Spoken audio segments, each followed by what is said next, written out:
ever feel like you're doing this teaching thing alone? You don't have to be. Shared teaching is all about sharing the workload through the power of collaboration and teamwork. Together, we'll walk through all the difficult parts of teaching and learn how to streamline our processes, fine-tune our time management, and develop a more manageable workload. If that sounds like a dream come true to you, then welcome to the Shared Teaching Podcast. Let's share in the teaching to make those dreams a reality. Now here's today's Shared Teaching. Hello, welcome back. It's your host, Susan, on the Shared Teaching Podcast. I have a special treat for you guys today. I am actually going to play a podcast episode I did recently with Kelsey Sorensen. If you missed it, it was amazing. The audience was on fire with their questions, and I was loving every minute of it. It was so fun, and just a tiny taste of what the Educate and Rejuvenate conference is going to be like. So this is Kelsey's podcast episode on the Educate and Rejuvenate podcast with her Summer Sips series, which is all about relaxing and rejuvenating over the summer. So I really hope you will join us at the conference. It's online, so you have PD in your jammies for only $5 for 2 days, jam-packed full of amazing educators, including myself. All the details are in the show notes. I do hope you'll join us, and I hope you enjoy this podcast episode. Welcome to Educate and Rejuvenate, the podcast, the show that helps you teach and live well. I'm Kelsey Sorensen, a former classroom teacher, current homeschool mom, and a proud Teacher Goals author. I'm on a mission to help educators of all kinds not just survive, but thrive. Are you ready to educate and rejuvenate? Let's go. Hello, everybody. Welcome to our next Summer Sips podcast episode. I am so thrilled for this one. We're starting just a minute early because I wanted to make sure that we are streaming on Facebook, which it looks like there are no tech issues. Those of you who've been here, we're just trying to be prepared. I asked Susan to come 15 minutes early, and she was in the room, and we were good to go. And looks like we are smooth sailing today. So welcome, everybody. As usual, please pop in the chat. Tell us where you're tuning in from. Ask us any of your questions that you have about your writing block, because that is what we're talking about today. I'm here with Susan from Shared Teaching. She is really an expert in your writing block, and that is what she's going to be talking about during our Educate and Rejuvenate Summer 2025 event. So, Susan, would you like to, we're right at 3 o'clock. I'll give 30 seconds until we have you totally introduce yourself. Do you want to just share something fun and random with everybody about yourself? Sure. I think the most random thing is that I used to teach in the Middle East in the United Arab Emirates. Yep. So, and no, I did not have to wear coverings, although it was. That's good. Regular clothes had to be covered, like wrist to ankle. Yeah. You didn't have to wear the whole burqa and stuff, but very different, very unique. I just imagine that would be so hot, temperature wise, For sure, yes. Yeah. Okay, Plus, it's also a really hot desert. Yes, right. Okay, welcome everybody. I see Sarah and Jenny and Katie and Margaret in the chat. Welcome. Remember, every comment that you comment, that was interesting, on this video, you are entered in to win our Starbucks giveaway. We do that for each episode of our Summer Sip series. We are giving away Starbucks. This is your coffee chat or whatever your favorite drink is. Hello, Latrice. Margaret says, I've had the pleasure of hearing her before. She's great. Yes, you've got a fan, Susan. Yay. Welcome back, Margaret. Sebastian also used to teach in the Middle East. That's so cool. I love how we reach teachers on the internet from everywhere. It's so cool. And we can all learn from each other. Wendy says, hello. Vanessa says, hi. Katie's here from the Bahamas. Love it. Again, nice. I love how this is not this is international, right? We get to connect and learn and grow from all over. So I love hearing where you're tuning in from. I love hearing. Tell us your favorite summer sip, whatever you're drinking, because that's kind of our theme for. Today I just have water. Actually, I've got my big water bottle. I'm trying to get all my ounces of water in myself. So that is tricky, but summer is the perfect time to do it. It really is. Yeah. So it's a good time for it. All right. Well, without further ado, let's get into our awesome conversation we're going to have today. As I shared, I'm here with Susan from Shared Teaching, who it's her first time on the podcast, but it's her second time being part of our Educate and Rejuvenate events. We're so thrilled to have her back. Susan, would you mind sharing a little bit about yourself and what you do at Shared Teaching? Sure. So I would say 99% of my talking is all about writing because I love it and it doesn't get enough love in the world. And then I do have a podcast, a Shared Teaching podcast. So I release episodes once a week, and on there I talk about running systems for your classroom, writing, of course, and centers/sight words, and just teacher general inspiration. So I'm so happy to be here. I'm very excited. I love that. I'm so excited. Reading the comments, someone has a chocolate shake. That sounds good. Yeah, chocolate shake, drinking water. Wendy's also drinking water. Margaret's drinking her sweet tea. Yum. Sarah, any flavored water? I love flavored water too. I love to add, I just love lemon. It's so classic, adding lemon to your water. Susan, I don't think you shared what you're drinking. Or I am drinking iced tea here. Iced tea. You're there with Margaret drinking. You two are just like twinner. She's like, I loved hearing from her before, and you're both drinking your sweet tea. I love it. Love it. Love it. Remember Arnold Palmer for Vanessa, Yum Yum Latrice Coke Zero. I love Coke Zero. I'm like addicted. So it is my caffeine of choice. That, and I love chai too. All right. Stephanie says right now, Mango Mama limeade with mango. That sounds good. Jenny loves sweet iced tea. I love it. I love it. Love it. And so reminder, because we've had a lot of you tune in since I originally said it, every comment on this live is an entry to win a Starbucks gift card. We do that on every Summer Sips podcast that I'm doing. So, and bonus entries if you tag friends in the comments. So tagging friends who you think might enjoy this conversation, who might like learning about their writing block and what they can do to improve it. Anyone you know who's a teacher, or even a homeschool parent or a parent who wants to help their children with writing, because I'm sure any of these tips will help them as well. Okay, so Susan, let's talk about writing. So you're passionate about making writing instruction easier and more fun and more joyful. What made this such a big focus for you? I'm a little bit of a nerd. So when I was a little girl, I was obsessed with writing stories to the point where this was before computers. So my parents bought me like a typewriter at Christmas time once, and I had a subscription to Writer's Digest magazine. And I just fell in love with learning all about the craft of writing. And so it was kind of, for me, a natural transition when I became a teacher to want to kind of instill that love in my students as well.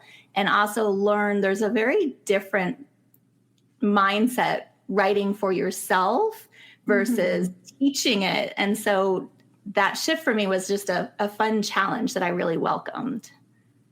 Yeah, teaching, it really is like when you teach something, like you just get to improve that craft even more. And that's one thing that I love about teaching. And writing, it can just be such a tricky one sometimes with kids. A lot of kids are like, I'm not motivated to write. Like they might love reading, but they don't like writing, or they feel intimidated, or they don't like their handwriting. That there are so many possible, so many possible things that, like, again, and for, it's often like a mindset thing or a belief, like, and even as young as, kindergarten, we have those things where we just like believe we can't do it. And so I think that really is a lot of when it comes to writing, is that instilling that in children that, yes, I can do this. I can write, right? Like, and it doesn't have to be perfect.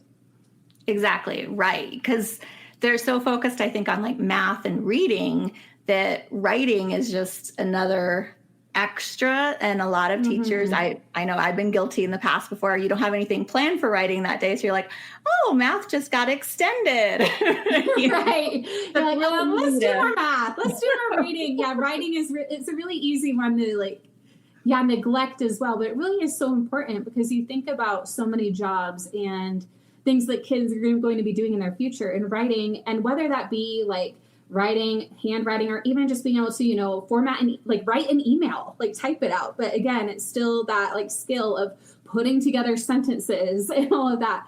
It is necessary in today's world. And I know there are things with AI and all of that, but still, like you need those writing skills.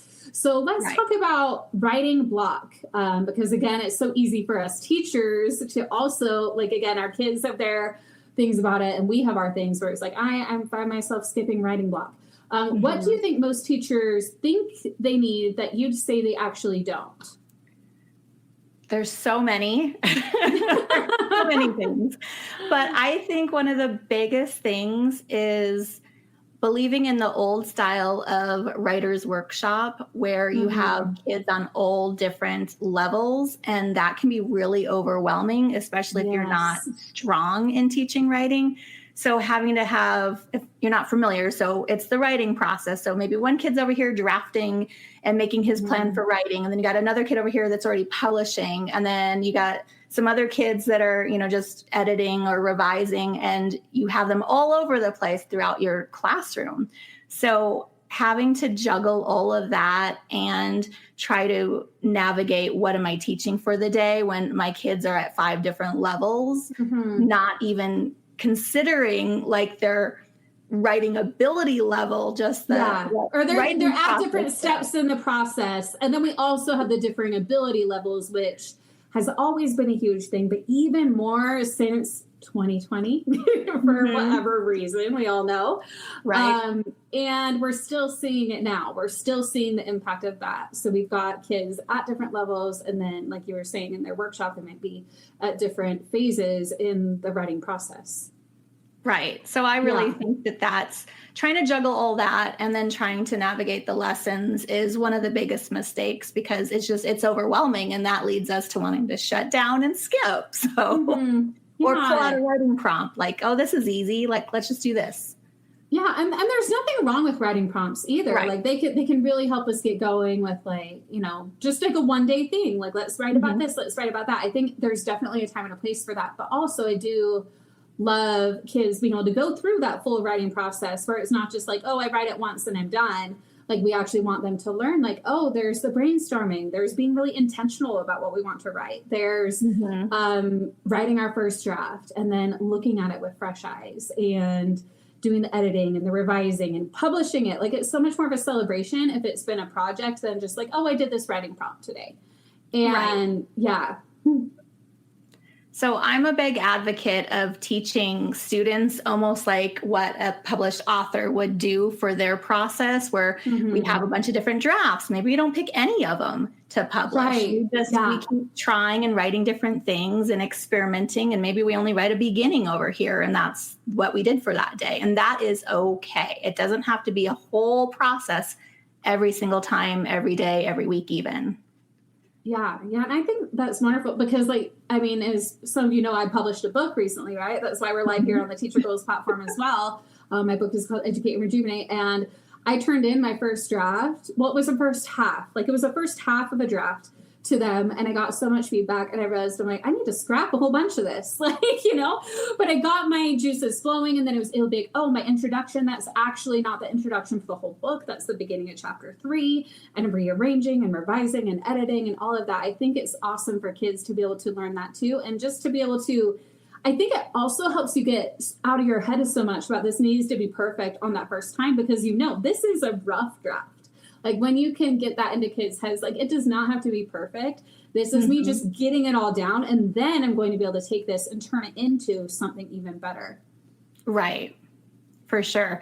And I know that even in state testing, they have a chance to kind of plan and edit before they finish their drafts for the writing part, at least in some states. Yeah, and that can definitely vary depending on your state. Or I know we have people in the Bahamas and the Middle East and wherever you might be teaching. So take everything we say and apply it to your situation. And one thing I always want to say to all of you is what we're here to share. We're here to share our knowledge and our experience, and you're here to take what works for you and leave the rest. And because we all know all of our situations are different. We have a comment from Stephanie here. I would love for you to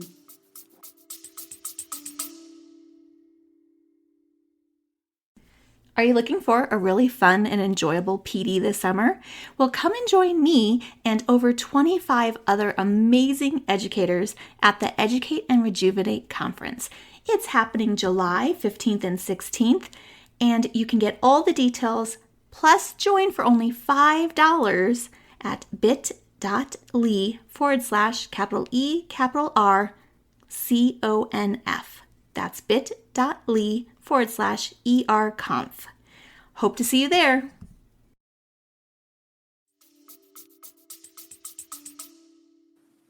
To address this too, Susan. So she says, I'm good with short writing prompts, but it's hard to find enough time for the writing process on projects. And then she added, curriculum jumps right to kids only writing full essays, but I want to make a module of breaking it down. I think you have a lot to share about that. I do. But first, Stephanie, I want to know what grade level you teach, because that kind of plays into it. I'm guessing a little bit more, maybe upper elementary because of the full essays, but weigh in and let me know. And while I'm waiting for you to tell me your grade level, I'll talk a little bit about finding time for projects. So when you break apart your lessons into mini lessons, you're only spending less than 10 minutes a day on your lesson, which is really giving kids a lot more time to write. And if you structure it where you're building up to the end goal of the project, then each day they're just doing a little bit more at a time. All right, so fourth grade. So I was pretty close to that. I was thinking around fourth or fifth, so perfect. So yeah, I would say you're teaching them introduction for a few days, like how to write a proper introduction. And then you're moving on to the body of your essay for a couple of days. And then you're showing them how the conclusion ties in with the introduction. So the whole thing is maybe taking 2 weeks. So maybe like every 2 weeks, you're having a full essay from start to finish, but they're not writing the whole thing in one day, if that makes sense. And if that helps, let me know. If you have more questions, let me know as well. Yeah, and I love that because it's kind of changing that like mindset of, oh, I need to find so much time to just a little bit adds up. Like when I was writing my book, I was doing so many things. It was ridiculous. Like the fact that I was even writing a book was kind of like, how am I doing this? But it was like 10 minutes a day, 20 minutes a day. And over the course of a year, suddenly I had a whole book, So it could even be a year-long project where they go through this, or it could be like a semester, depending on, obviously a book is much more than our students are going to be writing, right? So again, I feel like they're writing a book. They might feel like it. It's age appropriate, right? To me, a whole book might be what an essay is to a fourth grader, right? So, but I think it's just about the little bit at a time. And another thing, when I was in the classroom, is that it would be something that when they finish their work, they could get out their writing project. So obviously some students would get more time for that than others, but it was a good thing they could get out and work on at any other time too. So I don't know. Do you have anything else to add to that, Susan? I just 100% agree with that, because that's just how I teach. I teach in small little bites, and then I only plan for I want to say 6 published pieces for the whole year. So 2 per each writing genre. And so it doesn't have to be a big thing. And like I said, you're not publishing every week. You're not writing a whole thing each time. Stephanie says we take about 3 weeks for each one, but some kids get stuck on earlier steps and then rush later steps, and working on trying to break it down into smaller steps. Yes. And I think that's the tricky thing about writing is you have your different levels across the class. So you're always like, okay, but this one's over here writing paragraphs and this one's struggling with sounds. And so for me, once you have your lessons in place and you know the steps to get them there, that's where the small group and the conferencing is going to come into play. And you want to teach to the majority of your class, just like you would with math or science or reading. You're going to teach to where the majority of your class is for writing, and then pull them aside when they're independently writing to work on these other things. I love that. Yeah. And so each day, let's say you have that 10 or 20 minute block, you work with a group each day on that, for example. And again, you get to figure out how that works in your schedule. Maybe you have writing rotations, writer's workshop, or Vanessa says, I teach first grade. My team and I struggle with, should we be spending more time on teaching what is a sentence, how to write a sentence, stretching out sounds, handwriting, etc., versus a writing piece? Susan, what do you have to say there? Okay. So I used to teach first grade for many years, and I feel like all of those things you mentioned about writing the sentence, doing the sounds, handwriting is built into your writing lessons when you're teaching them about writing a piece. So for example, when you're modeling, you're saying, okay, I went to the park. Help me write this story about going to the park. This is my personal narrative. How should I start? And the kids are giving you ideas and examples. And so you're like, I think that's a capital letter. I'm going to write a capital I. I went to the park. What sounds do I hear next? You're modeling and you're thinking aloud. And so it's built within. And then for handwriting, Dee Dee Wills, I think she's a kindergarten. Yeah, she has an amazing handwriting program that I've used for many years, and it's really quick. And then you just do like 5 to 10 minutes of like a focused letter, and then that works amazing. So you could do that as like almost like a pre-writing activity. Pull out the handwriting sheets, spend 5 minutes, then move into the lesson where you're modeling the sounds and stretching out sentences. So hopefully that helps, Vanessa. Yes. Okay, I love that today we are getting so many questions in the chat. Like, take advantage of this, everybody. Like, I have my planned questions, but yours take 100% priority if you're here live. So that's also if you're listening on my podcast feed or Susan's, because we are putting these on our podcast, like, come live, because then you get your questions answered. So much fun. And we'll be doing this during the event too. So it's going to be a great time. Okay, Sarah also has a question. I have had the Title I tutor help with this as well. And during our intervention time work with students or one-on-one small groups as well. So she just had that to add. Yes, I love that. Vanessa added, our older grades still see students struggling with punctuation and spelling. Absolutely, 100%. I think that's where that conference thing that you were mentioning and the differentiation and all of that. And also just set up some kind of writing folder. I always do the page protectors, and having some kind of form in there about proper punctuation or spelling hints or having some kind of sound wall, even with older grades, I think is still really beneficial. Absolutely. I think it's beneficial for every grade. And even for the students who like are further ahead, it's still helpful to have that around as reminders, because how often, like, there have actually been studies. And again, because you may know, I'm obsessed with psychology and the brain and all those things. Like, a few years from something, we remember like maybe 40 to 60% of it, or like even less. It's like, we don't always retain we retain what we think is the most important and then forget some. So review is always powerful for all the kids. So I love the idea of having that any age, any level. Alexia says, should we be adding time limits to get a part of the writing piece done? I teach 6th grade. What do you think? I would say yes, because you want them to have a project that you have to grade later. And there should be just natural time limits within your writing time. You only have so much time in a day for them to write. Right. So if they're really struggling or they're just dragging their feet and not getting to it, then maybe you have to look at, like Kelsey said, when they have some extra free time, or maybe instead of doing, free computer choice, they're working on their writing to get it done. But let them know, especially 6th grade, this is the deadline, because now they're middle school, at least where I'm at, and they really need to adhere to those time frames, because we're preparing them for, high school and college. Yeah, and I would add to that too. I agree with everything you said. And I think that's also when we ask the question, why, or what else is happening there, right? Like, have a conversation with their students. See, where is that block? What possible limiting belief do they have about themselves and their writing? Or are they just not motivated because of other reasons? And also knowing that you, as the teacher, only have so much control, right? Yes, there's a deadline, there's a timeline. And if they don't get it turned in and they don't get the grade that they would want, that's ultimately maybe part of their journey. We talked about this a lot on the last podcast, that kids maybe part of it, they're going to pass through your classroom for 1 year and maybe they struggle with writing, and that's something that happens for a few years, and then at some point it clicks. And that was what their journey was. So don't put too much pressure on yourself.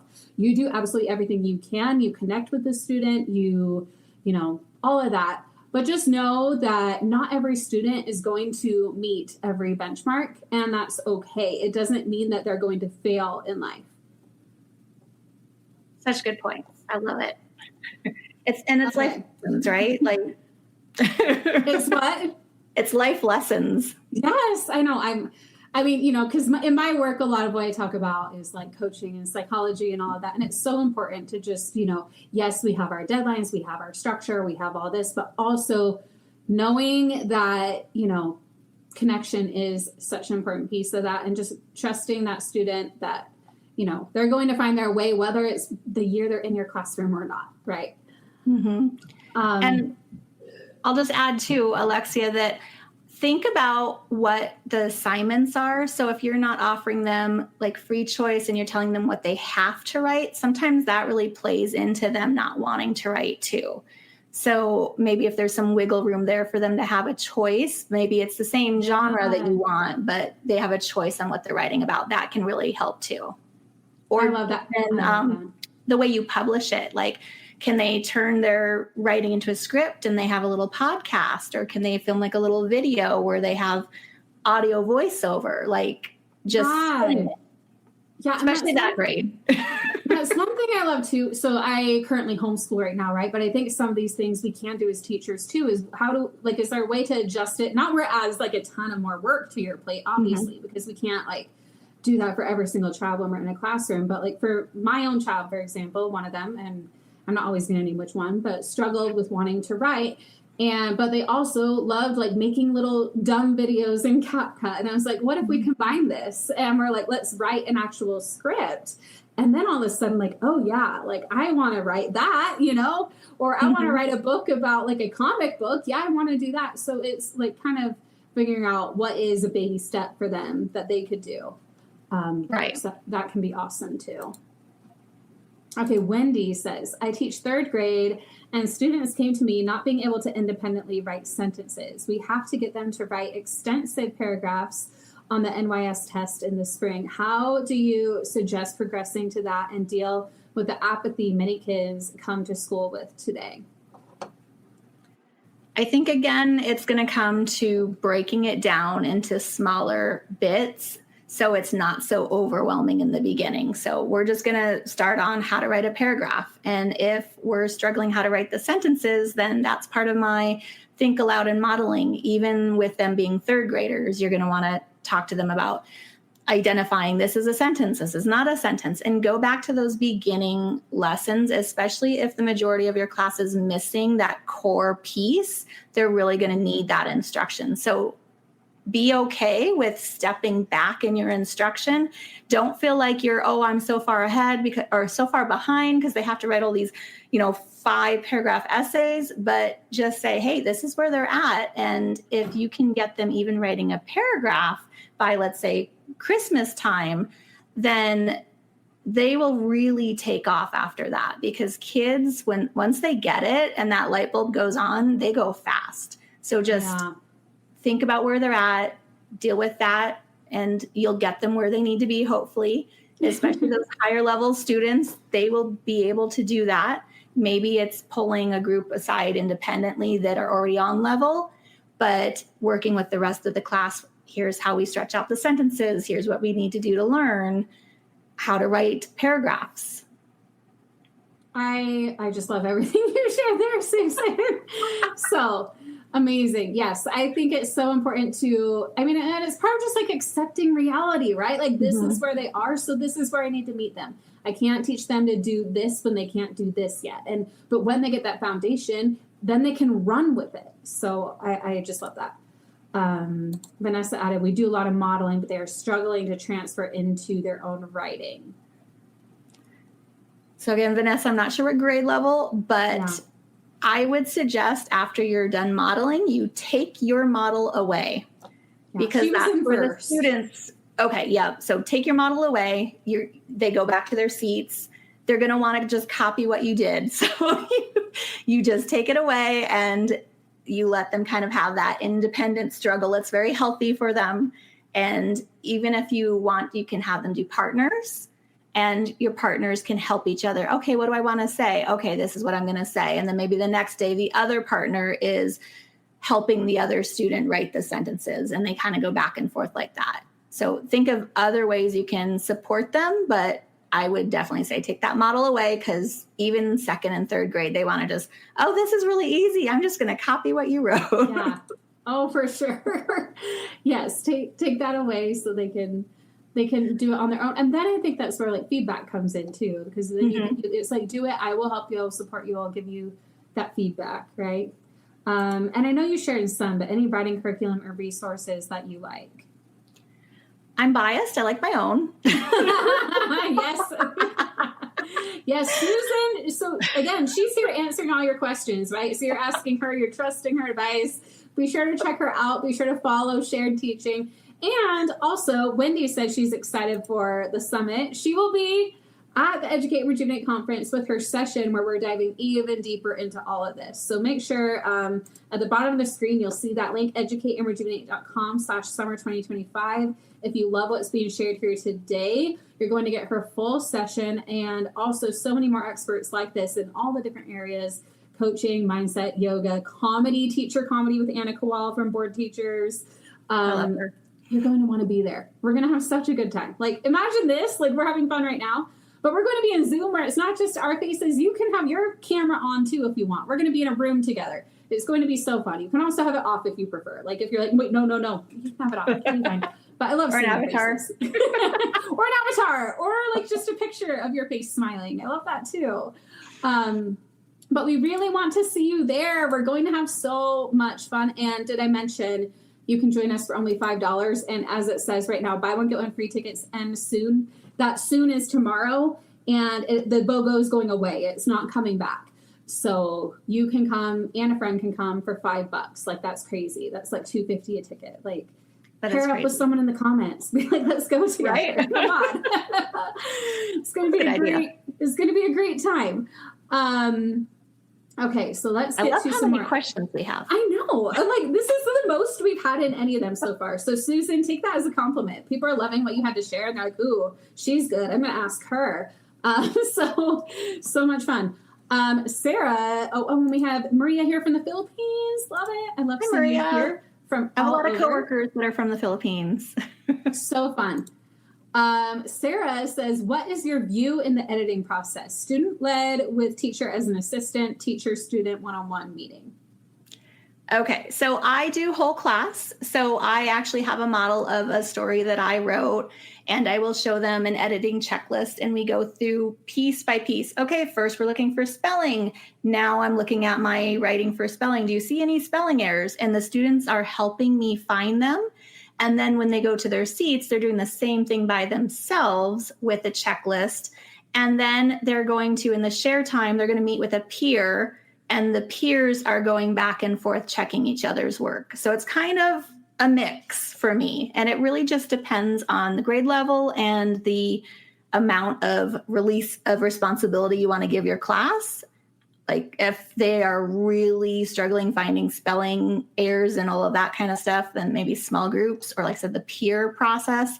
The point is just them to do the activity and understand they're looking for mistakes, but it doesn't have to be perfect. That's not what I'm going for. I'm just going for them understanding the process of what is editing, what does editing look like. And then you can always pull a small group together and say, okay, let's look at what you did today. Oh, I found a couple more, but you want to keep it in a positive light. You don't want to be like, oh, well, everything here is messed up. Always make sure that you start and have something positive, just like you would for a parent-teacher conference, because you want to really build them up, because writing is hard and it's challenging, especially editing. Yes, and I love that you mentioned that, because that's one thing I love to talk about a lot, is we have to look at even those little wins along the way, like depending on where they're at. Like you put together a sentence that was cohesive, amazing, wherever they're at, or you did a rough draft and maybe it's very, very rough, but they did it, right? So again, your spaces are 5 inches apart, but you have spaces in your words. Right.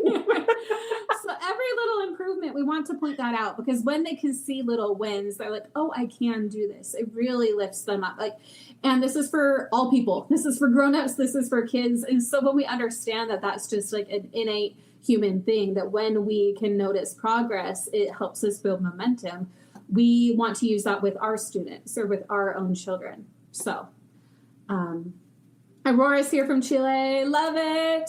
Wendy, homeschool mom Wendy. She's from our club community. A lot of people here, like Vanessa, Hannah. I love seeing the names I recognize. I love seeing the new names too. Wendy is a homeschool mom. My older kids want to do what the younger kids do when they get bored and cause issues. What should I do? Bless you, Wendy.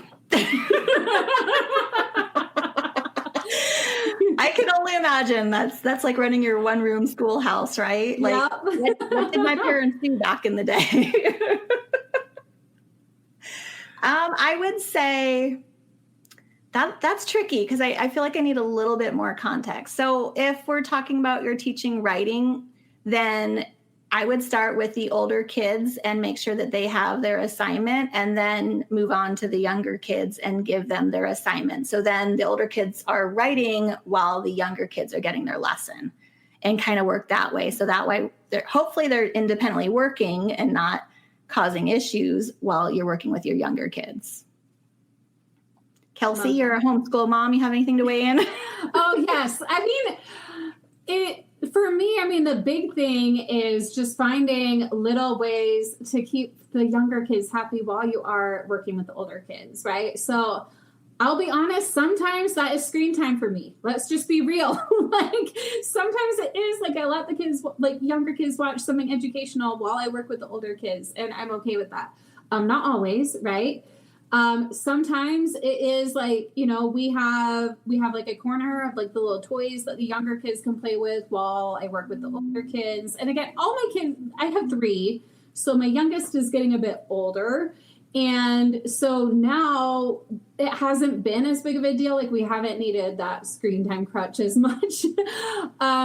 Also because we use a combination of online and, not online curriculum. So like I'll work with one child while the other is like doing their computer school, is what we call it. So I guess that's still screen time, but it's like actually part of their curriculum. So I think it's just like getting into a structure and a routine. I would say that is the biggest thing. And I know that we have people talking about that at Educate and Rejuvenate that will really help you. And Wendy, definitely we have like a homeschool section of the event as well. And what I've loved and the feedback we've gotten from the event too is that we've had teachers being, I wasn't going to watch the homeschool sessions. I didn't think they'd apply to me, but I actually learned a lot, and vice versa.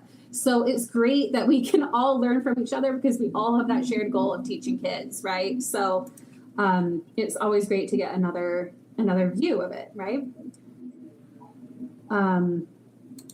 Hannah says, I used to teach middle. I moved to elementary for 5 years. Now I'm heading back to middle. I have so many things I want to do for them that were best practice in elementary. They need the support. Yes. Absolutely. And I was just talking about this on my podcast yesterday, that I'm a firm believer in centers, even with like middle school age kids. Mm-hmm. When I taught 4th, they loved doing centers as well. So I don't understand why it's such a, nope, we're done with all these things now because you finished elementary and now we're moving on. They're still kids. They still need that play and that experience of talking and interacting and hands-on. And so good for you. I'm glad you're doing that. Yes, so many great ideas here. I'm loving it too. Katie has a question. What would the project consist of? Final pieces, or including a build towards the final piece, a paragraph at a time? I think it really depends on your time frame. I would say in the beginning, you're just having like little pieces. And then, so what I do when I teach my lessons is the kids they're learning what personal narratives are, and they're just practicing, and then they're practicing, and then they're practicing. And then after like maybe 2 weeks, now we're actually getting into like, okay, we're working towards this end goal, which is having a personal narrative story. And then they're then they start again from the beginning and like, okay, now we're doing the beginning of the story. Now we're doing the middle of the story. Now we're doing the end of the story. Now we have a whole story. And then we repeat that process till we have a couple of them. And then I like them to choose which one they're going to publish. So kind of both. I love that. And I love that element of choice, kind of like the same thing we were talking about before. It gives the kids like more ownership. It makes them more excited about their work. And the publishing part is just so rewarding. Like, Right? Yes. Alexia says, state testing time students. When conferencing, how many skills should we bring to the attention to the student? So I am hoping that throughout the whole year, you are working with them on conferencing with them. So I personally like to set one goal for my students, and then they're just working on that one goal. So your one goal is having an amazing introduction. And once I see that you have that amazing introduction, then I'm giving you a new goal of something else. So you're really only bringing one skill, just like you would for a mini lesson, because you don't want to overwhelm the student. If you see they have an old skill maybe that they're falling back on, you can say like, hey, remember when we did this? Like maybe let's work on that a little bit more. And your new goal, you're making some good progress towards it. So maybe you're working on these two things now, but one's a goal that was already introduced and one's their newer one. Love, love, love that. And we're a bit behind on comments. I'm now seeing like, I think these were all from when we were talking about the event. But again, we definitely want to see you there. Susan prepared an awesome session, which we'll talk about a little bit more in just a second. Hannah says, Educate Rejuvenate is the best conference. I'm so glad I found it. Jenny's excited. Wendy, and it's so affordable. It's so affordable. It's $5. And I know some of you are not in the US, so it'll transfer to your currency. But again, that's part of why we wanted to make it low price. So wherever you are, and right now you would get 2 tickets for only through tomorrow, like just over 24 hours, you would get 2 tickets for that $5. But if you do decide to upgrade to platinum, you'll start getting access to like Susan's session, for example, on the 1st. That is next week, which is just blowing my mind. Oh, that is, the event is coming up. But my team is already working on loading sessions in. We are planning for those of you, and I know some of you here are in the Educate and Rejuvenate Club or have platinum because they know some of your names. For those of you, you get access starting on, I think that's next Tuesday or Wednesday, the 1st, whatever day that is. I'm not sure if we'll have every single session loaded, but the goal is that we'll at minimum have a lot of them in there so you can start, and then we're all going to be there by the time general admission access begins. Can professional development hours be earned? Yes, we offer a professional development certificate for the event. You'll get 2 different certificates, actually. You'll get one for the live portion that has the set hours for the live portion, and then you'll get one for the pre-recorded portion where it's up to you to keep track of how many hours and which ones you watch. We have a tracking sheet for you that you then fill in with how many of the hours you did of that, so you'll get 2. And if you do platinum, you'll get a bit more because we do have a platinum bonus day, and you'll just have time to watch more of the pre-recorded sessions as well. Great question. And I love seeing, and we're not going to be able to share every comment because, again, I'm like behind on the comments, but I love seeing that you're sharing tips and tricks with each other in the chat. And that's what happens during the event, too. Everybody's always chiming in and sharing. And then for the pre-recorded sessions, every person, so like Susan will have a thread in the app. So it's all taking place in our mobile app. Every presenter will have their own thread where we're encouraging the presenter to get in and answer questions. We can't guarantee that, but we're encouraging all our presenters to come in and answer questions, and then you can all discuss and talk and share your own ideas. Like, oh, this is the idea I got when I was watching Susan's session, or when I was watching Malia's session, or whoever you're watching, right? It's going to be so much fun. Sarah is excited. It's her first year joining. We're Welcome, so thrilled Sarah. to have you. Wendy said, I may have missed this. Oh, and I think we got off track too when we were saying this before because we talked about your awesome curriculum. Is there a specific writing program you may use or a book you suggest for writing? I mean, probably yours, but It's a little bit biased. I only have 2nd grade, but somebody else in the comments mentioned, where is it? A book. Oh, I didn't think it was off The Writing Revolution. There you go. Was that it from Latrice? Love Latrice. Yes. She's been part of our community for years. Now, I will say I have actually, it's on my dresser to read. So I've ordered it. I haven't read it. That was my summer reading. And there's also the Writing Rope as well, which I highly recommend the Writing Rope first. And then work on that one. So those are some really good books that are out there. They are a little pricier because they are like PD books, but I think they're well worth it, and the knowledge that you'll gain on how to teach writing. Awesome. Yes, I love so many suggestions, and you're all sharing them in the chat too. So great. Wendy's platinum for the event. Stephanie's platinum. And yes, I love it. I love seeing your familiar names. Like, I know you, Stephanie. I know you, Wendy. I love getting to know all of you in the community. It's so much fun. And I love seeing the new names too. Like, it just warms my heart because we have so much fun when we come together and educate and rejuvenate together. So I actually think so far we've gotten through all the chat questions, though maybe more will pop in. Because we spent a majority of our time there, did you have a success story you wanted to share, either a teacher or student win? We're skipping to the last question.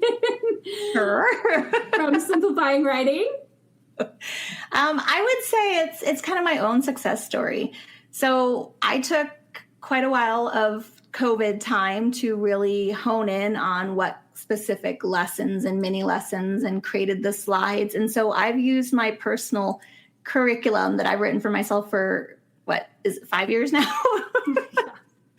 So just having that like in my drive and say, oh, I know exactly what I'm teaching this day, and just being able to pull it up, for me, that was such a success because it freed up so much more of my time to focus on the math and the reading and the science and the social studies that always gets shoved somewhere too. So that to me is a win, is just being able to have my students enjoying writing and asking for it. And then like Kelsey, I didn't even tell them like, hey, you can do this during center time, but they would come up to me and ask, hey, can I finish my story I was working on? And I'm like, oh, well, who am I to say no, right? Like, go for it. So just hearing those kind of things from students has been so rewarding. Oh, I love that so much. And like through all the work that you put into like really honing in your framework, I know like that takes a lot of time and energy. And I'm excited that you're sharing like part of that at our Educate and Rejuvenate event with your session. So can you give us a little sneak peek of what you're going to be sharing during the event? Of course. So my session's called Finding Success in Your Writing Block. And I broke it down into 4 different components. So we're talking about what you need to have in your writing block from my point of view, of course, and then also how to plan out and what should be included in your mini lessons. And then we are talking about creating a lesson planning framework for your writing. So it's really easy to get those lesson plans knocked off in your short prep periods. And then the last is we're going over some troubleshooting of what are some common issues that I've seen that teachers have during writing time. And we're just talking about those. So a lot packed into a 30-minute session. And that's what I love too. You're like, oh, and it's only 30 minutes, because I know that's one thing a lot of teachers are like, I don't have time to like, watch a 3-hour thing or whatever. So again, you're going to get so much in little bite-sized pieces, and you can also pick and choose what's relevant to you. But if we're 45 minutes into this podcast, if you're enjoying it, you're definitely going to want to check out Susan's session. Shorter than we've even been talking, so much packed into there. What I love is, as you shared your win, we got some others commenting their wins. So my success story, kids sending me creative writing they've done, even though school was out a month ago. Oh, I love that. Wendy says, my daughter letting me read what I wrote in her journal. Or what she wrote. I love that. Jenny says your session sounds amazing. Of course it does. Thanks, Jenny. Hopefully you'll join. Yes, during the event. Okay, so final question we're going to take from the chat, because I know we want to talk a little bit more about the event and some wrap-up questions and all of that. But Stephanie says, how much time should be devoted to a writing block? I have 110 minutes for reading, writing, and social studies daily. And I bet you'll answer more of this in your session, but just short version. Short version, Stephanie, I have an amazing blog post on sharedteaching.com that goes through this and talks about different scenarios for time. So it can be as short as 30 minutes. So hopefully you can check that out. If you want to email me, Susan@sharedteaching.com, I can actually send you the link for that. And I won't add you to my email list. Of course you have a blog post for that. I bet you have a blog post for anything writing. Right? So back to the event. Why did you decide to join us again? I know you were part of our winter event. This is your first time being part of our summer one, which is even bigger and better. I love this summer event. But why did you decide I'm loving to the come energy. back? Yeah, well, the energy's fun. Right? As you can see, I love talking about writing, and you gave me an amazing platform to be able to talk about it. So I was like, it was a no-brainer. I love it. I love it. I'm so glad that you're here and that you're sharing your passion for writing. And a big reason why I created this event is because, as you can all tell with Susan, like, you're going to learn so many practical strategies to help you with teaching. Like, we bring in like incredible people like Susan, who, like, you can tell she knows her stuff about writing. We brought in people who know their stuff about STEM, about reading, about like the science of reading, about augmented reality, like all sorts of fun things, homeschooling, organization, classroom management, all of it, right? What you expect at PD, but also we bring in the Rejuvenate too. So it's Educate and Rejuvenate. And that is what's really unique about this event. I don't know of another online teacher conference that starts their day each day with like a yoga, like high energy yoga dance type workout, and then gets into comedy, and then gets into life coaching. And then you've got all these pre-recorded sessions and roundtables to talk about the strategy. It really brings it all together because one thing we're all about is that we're not just a teacher. We're so many other things too. Like, we've got these signs that we've been encouraging people to post on social media, like I educate and like, I educate and inspire. Susan's got hers.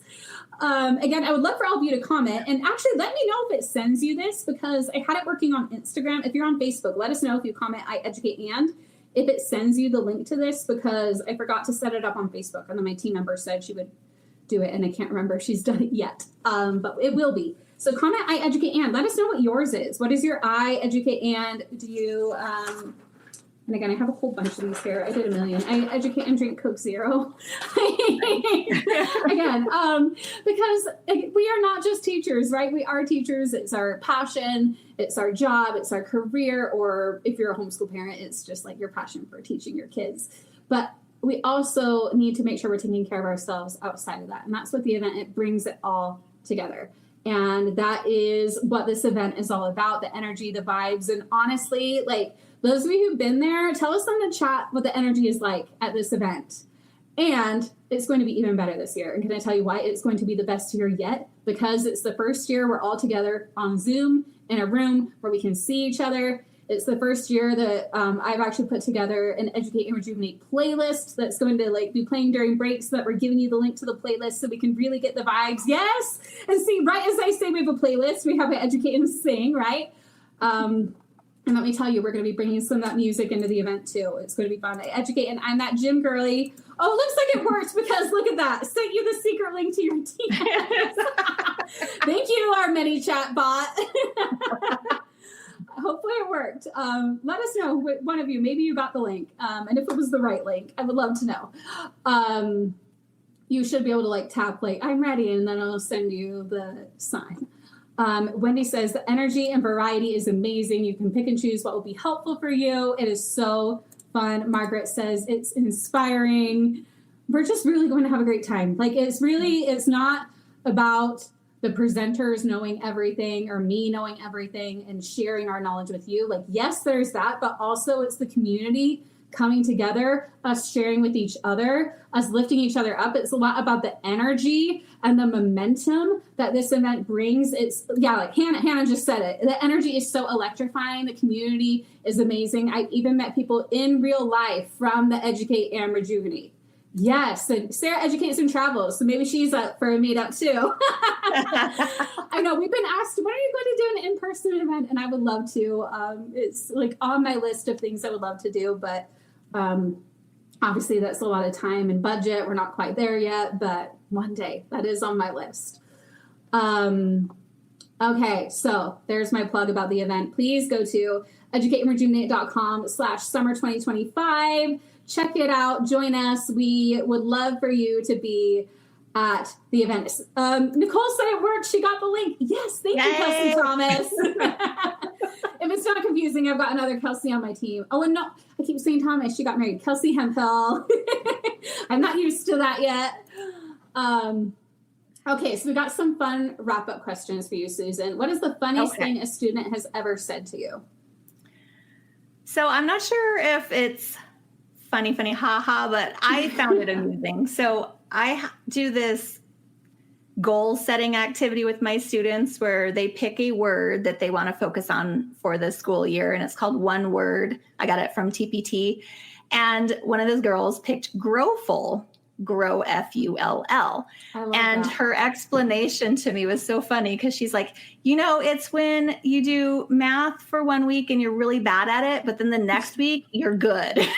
You're Growful. Oh my gosh, I love that so much. That's like, it's like cute? But just heartwarming too. Oh, I love that. I love that so much. And then what is one writing related tip or just any tip that helps teachers feel more rejuvenated, not just productive? So my biggest thing is because it's a mindset thing for writing. We don't have a set curriculum that we're given. We're not given any kind of training usually in our teacher preparation classes. So I say that when you're teaching writing, at the end of the lesson, you're picking just one thing that worked well. And so it's kind of like a growth mindset journal. You're just focusing on the wins. What was your win for writing? And then hopefully that'll turn it around to you're really loving it and you're enjoying it like I do. I love that so much. Oh my gosh, we've had so much fun today. I'm like looking at the comments and just like, you can just see them smiling. I just love being here with all of you. Okay, and you already shared your sign, your I Educate Ann. I did. With that. Yes. We went way off script today, Susan. Remember how I was like, oh, we'll pretty much stick to this. But luckily, I think you did amazing. I hope you feel like you did because you. I do. They did. I feel really great because, sometimes you always question yourself like, hey, do I know my stuff or, so this really helped me as well as helping all of you. And like I love helping people out and getting them enjoying teaching writing because it can be tricky, but it's worth it when you see the growth of the students. Absolutely. And can you just share quickly where people can follow you? Like if they're like, I want more from Susan, I don't want to wait until your session, even though they should come to the event and come to your session. Where should they follow you, like online? I'm really bad with social media, but across all platforms, I'm at Shared Teaching. And then for sure, I have my podcast, Shared Teaching Podcast, and I have my website by the same name, sharedteaching.com. So you can read the blog or listen to the podcast or do both. And that's usually where I hang out. Amazing. Thank you so much, Susan, for being here. It was amazing and fun. And I appreciate all of you that came live to watch. And you really made it a memorable, fun experience. So thank you. Thank you, everybody, for being here. And again, we would love for you to grab your ticket to the Educate and Rejuvenate event. That is our outline that we did not stick to. Here is what that page looks like. It'll come right here. Go to educaterejuvenate.com/summer 2025. Or if you are on Susan's podcast, use her link so she gets credit for it. And then you'll see this awesome screen. You'll register for as low as $5. You'll choose your ticket level. You'll buy your ticket. And if you want to learn more about the event, if you're like, I still want to know more, just come here. You can click on each speaker to learn more about them. Again, that link on the bottom of the screen is where you'll want to go to grab your ticket. So thank you again, everybody, for being here. We hope to see you Educate and Rejuvenate Summer 2025. And make sure you follow Susan too. I really hope you enjoyed today's podcast episode. I will see you next week with an all new episode. Bye for now.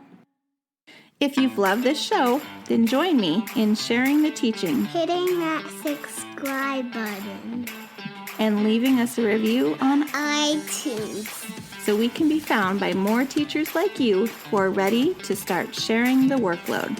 I hope you've enjoyed this episode. Find new episodes each week on sharedteaching.com. Thanks for listening to the Shared Teaching Podcast.